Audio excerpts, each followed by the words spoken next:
ఈరోజు Tenali two town police station పరిధిలోని BC కాలనీలో ఈ క్యాషో ప్రోగ్రాము నిర్వహించడం జరిగింది.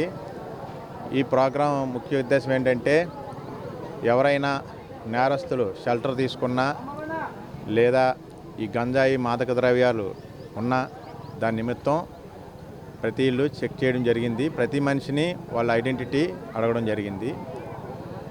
ఇందులో భాగంగా తెనాలి టౌన్లోని మొత్తం సిఐలు ఆఫీసర్లు మొత్తం 80 మంది ఈ క్యాషో ప్రోగ్రాంలో పాల్గొన్నారు. ఈ ప్రోగ్రాం ఆర్గనైజ్ చేయడానికి ముఖ్య కారణం మా జిల్లా ఎస్పీ గారు వకుల్ జందాల్ ఐపీఎస్ గారు సంకల్పం అనే ప్రోగ్రాం పెట్టారు. ఇది మాదక ద్రవ్యాల మీద ప్రజలకు అవేర్నెస్, మాదక ద్రవ్యాలు ఉంటే ఎవరికి రిపోర్ట్ చేయాలి, ఎట్లా అరికట్టాలనే దాని మీద ఈ ప్రోగ్రాము.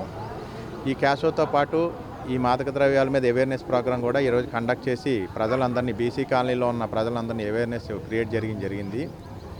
ఈ కార్డన్ అండ్ సెర్చ్ ప్రోగ్రాంలో మేము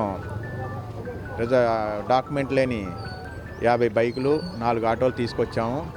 వాటిని అన్నింటినీ వెరిఫై చేసి వారికి సరైన రికార్డు ఉంటే రిలీజ్ చేస్తాము. లేని వాటిని ఆర్టీఏకి పంపించి వాటిని తదుపరి చర్యలకు వారికి అప్పగిస్తాం.